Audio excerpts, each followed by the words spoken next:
ಬಾಯ್ ನ್ಯೂಸ್ಗೆ ಸ್ವಾಗತ.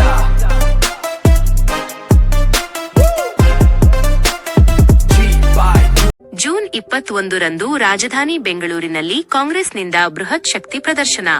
ಕೆಪಿಸಿಸಿ ನೂತನ ಅಧ್ಯಕ್ಷರಾಗಿ ಬಿಕೆ ಹರಿಪ್ರಸಾದ್ ಪದಗ್ರಹಣ. ಇದೇ ವೇದಿಕೆಯಲ್ಲಿ ಮಾಜಿ ಮುಖ್ಯಮಂತ್ರಿ ಸಿದ್ದರಾಮಯ್ಯ ಅವರಿಗೆ ಅದ್ಧೂರಿ ಕೃತಜ್ಞತಾ ಸಮಾರಂಭ.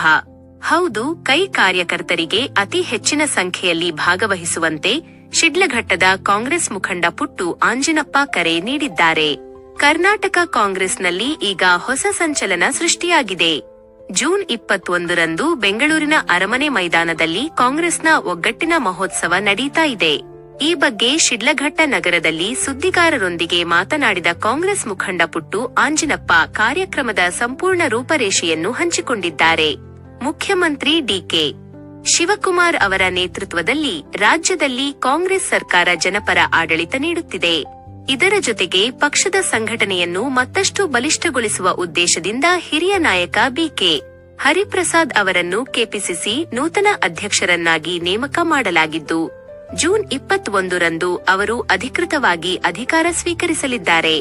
ಈ ಸಮಾರಂಭ ಕೇವಲ ಪದಗ್ರಹಣಕ್ಕೆ ಮಾತ್ರ ಸೀಮಿತವಾಗಿಲ್ಲ. ಕಾಂಗ್ರೆಸ್ ಪಕ್ಷವನ್ನು ಮರಳಿ ಅಧಿಕಾರಕ್ಕೆ ತರುವಲ್ಲಿ ಅಪ್ರತಿಮ ಕೊಡುಗೆ ನೀಡಿದ ಮಾಜಿ ಮುಖ್ಯಮಂತ್ರಿ ಸಿದ್ದರಾಮಯ್ಯ ಅವರ ಸೇವೆಯನ್ನು ಸ್ಮರಿಸಿ ಅವರಿಗೆ ಕೃತಜ್ಞತೆ ಸಲ್ಲಿಸುವ ಐತಿಹಾಸಿಕ ಕಾರ್ಯಕ್ರಮವು ಇಲ್ಲೇ ನಡೆಯಲಿದೆ.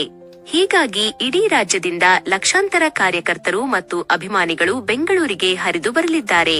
ಈ ಮಹತ್ವದ ಕಾರ್ಯಕ್ರಮಕ್ಕೆ ಶಿಡ್ಲಘಟ್ಟ ತಾಲ್ಲೂಕಿನಿಂದಲೂ ಅಭೂತಪೂರ್ವ ಬೆಂಬಲ ವ್ಯಕ್ತವಾಗಿದೆ. ತಾಲ್ಲೂಕಿನ ಕಾಂಗ್ರೆಸ್ ಕಾರ್ಯಕರ್ತರು, ಯುವ ಕಾಂಗ್ರೆಸ್ ಮುಖಂಡರು, ಮಹಿಳಾ ಘಟಕದ ಸದಸ್ಯರು ಹಾಗೂ ಅಭಿಮಾನಿಗಳು ಹೆಚ್ಚಿನ ಸಂಖ್ಯೆಯಲ್ಲಿ ಬೆಂಗಳೂರಿಗೆ ಆಗಮಿಸಿ ಈ ಕಾರ್ಯಕ್ರಮವನ್ನು ಯಶಸ್ವಿಗೊಳಿಸಬೇಕು ಎಂದು ಮುಖಂಡ ಪುಟ್ಟು ಆಂಜಿನಪ್ಪ ಮನವಿ ಮಾಡಿದ್ದಾರೆ. ಡಿಕೆ ಶಿವಕುಮಾರ್ ಅವರ ನಾಯಕತ್ವದ ಸರ್ಕಾರ ಹಾಗೂ ಬಿಕೆ ಹರಿಪ್ರಸಾದ್ ಅವರ ಸಂಘಟನಾ ಶಕ್ತಿಯಿಂದ ಪಕ್ಷ ಮತ್ತಷ್ಟು ಮುನ್ನಡೆಯಲಿದೆ ಎಂದು ಅವರು ವಿಶ್ವಾಸ ವ್ಯಕ್ತಪಡಿಸಿದ್ದಾರೆ. ಪತ್ರಿಕಾಗೋಷ್ಠಿಯಲ್ಲಿ ಕಾಂಗ್ರೆಸ್ ಮುಖಂಡರಾದ ರಾಜಕುಮಾರ್, ಬಸವರಾಜ್, ಆನೂರು ದೇವರಾಜ್, ಬಳುವನಹಳ್ಳಿ ಮೂರ್ತಿ, ದರ್ಶನ್, ವರದರಾಜ್ ಸೇರಿದಂತೆ ಹಲವಾರು ಮುಖಂಡರು ಉಪಸ್ಥಿತರಿದ್ದರು.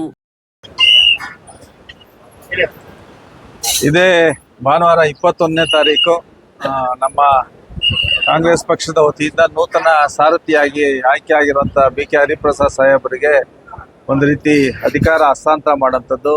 ಏನು ಮಾನ್ಯ ಮುಖ್ಯಮಂತ್ರಿಗಳು ಡಿಕೆ ಶಿವಕುಮಾರ್ ಸಾಹೇಬರು ಮುಖ್ಯಮಂತ್ರಿಗಳಾದ ನಂತರ ತಮ್ಮ ಅಧ್ಯಕ್ಷರ ಹುದ್ದೆಗೆ ರಾಜೀನಾಮೆ ಕೊಟ್ಟಂಥದ್ದಾಗಿದೆ. ಜೊತೆಗೆ ಈಗ ಬಿಕೆ ಹರಿಪ್ರಸಾದ್ ಅವ್ರನ್ನ ಕೆಪಿಸಿಸಿ ಅಧ್ಯಕ್ಷರಾಗಿ ಆಯ್ಕೆ ಮಾಡಿರೋದ್ರಿಂದ ಅವರಿಗೆ ಅಧಿಕಾರ ಹಸ್ತಾಂತರ ಮಾಡಿ ಅವರಿಗೆ ಮುಂದಿನ ಕಾರ್ಯ ಸುಗಮವಾಗಲಿ ಅಂತೇಳಿ ಎಲ್ಲರೂ ಸಹ ಒಂದು ಪ್ರೋತ್ಸಾಹ ಕೊಡೋಂಥ ಕಾರ್ಯಕ್ರಮ. ಜೊತೆಗೆ ಈ ರಾಜ್ಯದ ಒಂದು ದೀನದಲಿತರ ಬಂದು ಎಲ್ಲರಿಗೂ ಸಹ ಅಚ್ಚುಮೆಚ್ಚಿನ ಮುಖ್ಯಮಂತ್ರಿಗಳಾಗಿ ಕಾರ್ಯನಿರ್ವಹಿಸಿದಂಥ ಸಿದ್ದರಾಮಯ್ಯ ಸಾಹೇಬರು ಸಹ ಒಂದು ಸುಲಲಿತವಾಗಿ ಎಲ್ಲೂ ಸಹ ಗೊಂದಲಗಳಿಗೆ ಅವಕಾಶ ಮಾಡಿಕೊಡದೆ ಡಿಕೆ ಶಿವಕುಮಾರ್ ಸಾಹೇಬರಿಗೆ ಅಧಿಕಾರನ ಹಸ್ತಾಂತರ ಮಾಡಿರೋಂಥದ್ದು. ಅದು ಅವ್ರಿಗೂ ಸಹ ಒಂದು ಧನ್ಯವಾದನ ಕೃತಜ್ಞತೆ ಸಲ್ಲಿಸೋಂಥ ಒಂದು ಸಮಾರಂಭ. ಜೊತೆಗೆ ಡಿಕೆ ಶಿವಕುಮಾರ್ ಸಾಹೇಬರ ಒಂದು ಬಹುದಿನಗಳ ಕನಸು, ಒಬ್ಬ ಸಾಮಾನ್ಯ ಕಾರ್ಯಕರ್ತನಾಗಿ 40 ವರ್ಷಗಳ ರಾಜಕೀಯದ ಪ್ರಯಾಣದಲ್ಲಿ ಅವರು ಸಾಕಷ್ಟು ಕಾಂಗ್ರೆಸ್ ಪಕ್ಷನ ಕಟ್ಟಿ ಸದೃಢರನ್ನಾಗಿ ಮಾಡಿರೋಂಥದ್ದು ನಾವು ನೋಡಿರೋಂಥದ್ದಾಗಿದೆ. ಜೊತೆಗೆ ಈಗ ಮುಖ್ಯಮಂತ್ರಿ ಸ್ಥಾನ ಅವರಿಗೆ ಒಲ್ದು ಬಂದಿರೋಂಥದ್ದು. ಅವರ ಹಾದಿಯೂ ಸಹ ಮುಂದಿನ ದಿನಗಳಲ್ಲಿ ಚೆನ್ನಾಗಾಗಲಿ, ಭವಿಷ್ಯದಲ್ಲಿ ಕಾಂಗ್ರೆಸ್ ಪಕ್ಷನ ಇನ್ನೂ ಹೆಚ್ಚಾಗಿ ಅಧಿಕಾರಕ್ಕೆ ತರಂಥ ಶಕ್ತಿ ಡಿಕೆ ಶಿವಕುಮಾರ್ ಸಾಹೇಬ್ರಿಗೂ ಸಹ ಲಭಿಸ್ಲಿ ಅಂತೇಳಿ ಎಲ್ಲ ಕಾಂಗ್ರೆಸ್ ಕಾರ್ಯಕರ್ತ ಬಂಧುಗಳು ಸುಮಾರು 1 ಲಕ್ಷಕ್ಕೂ ಹೆಚ್ಚು ಜನ ನಾವು ಪ್ಯಾಲೇಸ್ ಗ್ರೌಂಡಲ್ಲಿ ಸೇರೋಂಥದ್ದು ಆಗ್ತಾ ಇದೆ. ಅವ್ರಿಗೂ ಸಹ ಶುಭ ಕೋರಂಥ ಒಂದು ಶುಭ ಗಳಿಗೆ ಇದೇ 21/6/2026 ಭಾನುವಾರ ಒಂದು ಹಬ್ಬದ ವಾತಾವರಣ ಕಾಂಗ್ರೆಸ್ ಪಕ್ಷದಿಂದ ಸೃಷ್ಟಿ ಆಗ್ತಾ ಇರೋದು. ಎಲ್ಲ ನಾನು ಶಿಡ್ಲಘಟ್ಟದ ಎಲ್ಲ ಕಾಂಗ್ರೆಸ್ ಬಂಧುಗಳಲ್ಲಿ ವಿನಂತಿ ಮಾಡ್ತೀನಿ, ತಾವೆಲ್ಲರೂ ಸಹ ಈ ಒಂದು ಶುಭ ಕಾರ್ಯಕ್ರಮಕ್ಕೆ ಬರೋಂಥದ್ದಾಗಬೇಕು. ನಮ್ಮ ಮುಖಂಡರಿಗೆ ಶಿಡ್ಲಘಟ್ಟದಿಂದ ಕಾಂಗ್ರೆಸ್ ಭದ್ರಕೋಟೆ ಅಂತೇಳಿ ಒಂದು ಧೈರ್ಯನ ತುಂಬುವಂಥದ್ದು. ಜೊತೆಗೆ ನಮ್ಮ ಕಾರ್ಯಕರ್ತರನ್ನ, ಸ್ನೇಹಿತರನ್ನ ಎಲ್ಲರೂ ಸಹ ಈ ಕಾರ್ಯಕ್ರಮ ಕರ್ಕೊಂಬರೋಂಥದ್ದಾಗಬೇಕು. ಆ ನಿಟ್ಟಿನಲ್ಲಿ ಪ್ರತಿಯೊಬ್ಬ ಕಾರ್ಯಕರ್ತರು ಸಹ ಕಾಂಗ್ರೆಸ್ ಪಕ್ಷದ ಕಟ್ಟಾಳುಗಳು ಎಲ್ಲರೂ ಸಹ ಈ ಕಾರ್ಯಕ್ರಮದಲ್ಲಿ ಭಾಗವಹಿಸಲಿ. ವಿಶೇಷವಾಗಿ ಶಿಡ್ಲಘಟ್ಟದ ಎಲ್ಲ ಕಾಂಗ್ರೆಸ್ ಬಂಧುಗಳು ಹೆಚ್ಚು ಜವಾಬ್ದಾರಿ ತಗೊಂಡು ಈ ಕಾರ್ಯಕ್ರಮಕ್ಕೆ ಯಶಸ್ಸು ಮಾಡೋಂಥ ಕೆಲಸ ಮಾಡಲಿ ಅಂತೇಳಿ ನಾನು ಶುಭ ಕೋರಿ ಎಲ್ಲರೂ ಸಹ ಈ ಕಾರ್ಯಕ್ರಮಕ್ಕೆ ಬರಬೇಕು, ಈ ಒಂದು ಶುಭ ಗಳಿಗೆಗೆ, ಈ ಪದಗ್ರಹಣ ಕಾರ್ಯಕ್ರಮಕ್ಕೆ ಅಂತೇಳಿ ನಾನು ತಮ್ಮ ಮುಖೇನ ತಮ್ಮೆಲ್ಲರಿಗೂ ಸಹ ಆತ್ಮೀಯ ಆಮಂತ್ರಣ ಮಾಡ್ತಾ ಇದ್ದೀನಿ. ಸರ್ ಎಷ್ಟು ವೆಹಿಕಲ್ಸ್ ಇಲ್ಲಿಂದ ಹೊರಡೋದಕ್ಕೆ ಪ್ಲಾನ್ ಮಾಡ್ಕೊಂಡು ಒಂದೊಂದು ತಾಲೂಕಿಂದ 1,000ಕ್ಕೂ ಹೆಚ್ಚು, 2,000ಕ್ಕೂ ಹೆಚ್ಚು ಜನ ಬರಬೇಕು ಅಂತ ಹೇಳಿದ್ರೆ ಆ ನಿಟ್ಟಿನಲ್ಲಿ ನಾವೊಂದು 40ಕ್ಕೂ ಹೆಚ್ಚು ಬಸ್ಸುಗಳನ್ನ ವ್ಯವಸ್ಥೆ ಮಾಡುವಂಥದ್ದಾಗಿದೆ. ಮತ್ತೆ ವಾಲಂಟಿಯರ್ ಆಗಿ ಸಹ ನಮ್ಮ ಲೀಡರ್ಸ್ ಕಾರುಗಳಲ್ಲಿ ಬರುವಂಥದ್ದು ಆಗ್ತಾ ಇದೆ. ಈ ರೀತಿ ಇದನ್ನ ಮಾಡ್ಕೊಂಡಿದ್ದೀವಿ, ನಾವು ಸಿದ್ಧತೆ ಮಾಡ್ಕೊಂಡಿದ್ದೀವಿ. ಸುಮಾರು 2,000ಕ್ಕೂ ಹೆಚ್ಚು ಜನ ನಾವು ಕರ್ಕೊಂಡು ಹೋಗ್ತಾ ಇದ್ದೀವಿ.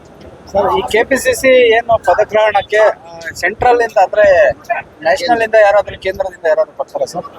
ಅಲ್ಲಿಂದ ಇನ್ನ ವರಿಷ್ಠರನ್ನ ಚರ್ಚೆ ಮಾಡೋಂಥದ್ದು ಆಗ್ತಾ ಇದೆ ಅಂತ ಹೇಳಿದ್ದಾರೆ. ಸುರ್ಜೇವಾಲಾ ಸಾಹೇಬ್ರು ಇರ್ತಾರೆ, ಅದ್ರ ಜೊತೆಗೆ ಅವರು AICC ಸೆಕ್ರೆಟರಿಗಳು, ರಾಜ್ಯದ ಉಸ್ತುವಾರಿಗಳು. ಅದನ್ನ ಹೊರತುಪಡಿಸಿದ್ರೆ ಬೇರೆ ಇನ್ಯಾರು ಇರ್ತಾರೆ ಅನ್ನೋದು ನನಗೂ ಸಹ ಮಾಹಿತಿ ಇಲ್ಲ. ಹಾಗಾಗಿ ಇನ್ನ 21 ಸಮಯ ಇರೋದ್ರಿಂದ ಮೋಸ್ಟ್ಲಿ ಇನ್ನು ಹೆಚ್ಚಿನ ನಾಯಕರು ಬರೋಂಥದ್ದು ಕಾಣ್ತದೆ ಅಂತ ನಮ್ಮ ಭಾವನೆ. ಸರ್ ಏನು ಉಳಿದ ಸಚಿವರ ಪಟ್ಟಿ 21ನೇ ತಾರೀಕಿಗೆ ಬಹಿರಂಗ ಪಡಿಸ್ಬೋದಾ ಸರ್? ಈಗ ಏನಾಗ್ತಾ ಇದೆ, 18ಕ್ಕೆ ಈಗ MLC ಚುನಾವಣೆ ಇರೋಂಥದ್ದು, ಅದು ಸುಸೂತ್ರವಾಗಿ ಆಗ್ಬೇಕು ಅಂತೇಳಿ ಎಲ್ಲಾನು ಸಹ ಪಕ್ಷದಲ್ಲಿ ಒಂದು ಒಗ್ಗಟ್ಟಿನ ಪ್ರದರ್ಶನ ಆಗ್ತಾ ಇದೆ. ಅದು ಮುಗಿದ ನಂತರ ಇನ್ನು 2ನೇ ಪಟ್ಟಿ ಸಿದ್ಧತೆಯನ್ನು ಸಹ ಮಾಡ್ಕೊಳ್ತಾ ಇರೋಂಥದ್ದು ಎಲ್ಲಾನು ಸಹ ಮಾನ್ಯ ಮುಖ್ಯಮಂತ್ರಿಗಳ ವಿವೇಚನೆಗೆ ಬಿಟ್ಟಂಥದ್ದು. ಅದು ಅವರ ಒಂದು ಮನಸ್ಸಿನಲ್ಲಿ ಏನಿದೆ ಅಂತ ಅದು ಅವರೇ ತೀರ್ಮಾನ ಮಾಡೋದ್ರಿಂದ ಆಗ್ತದೆ. ಸರ್ ಏನು ಚಿಕ್ಕಬಳ್ಳಾಪುರ ಜಿಲ್ಲೆಗೆ ಉಸ್ತುವಾರಿ ಮಂತ್ರಿಗಳಾಗಿ ಸುಧಾಕರ್ ಸರ್ ಇದ್ರು, ಅವರೇ ಕಂಟಿನ್ಯೂ ಆಗ್ಬೋದಾ ಇಲ್ಲ ಅಂತ ಹೇಳಿದ್ರೆ ಹೊಸಬ್ರಿಗೆ ಏನಾದ್ರು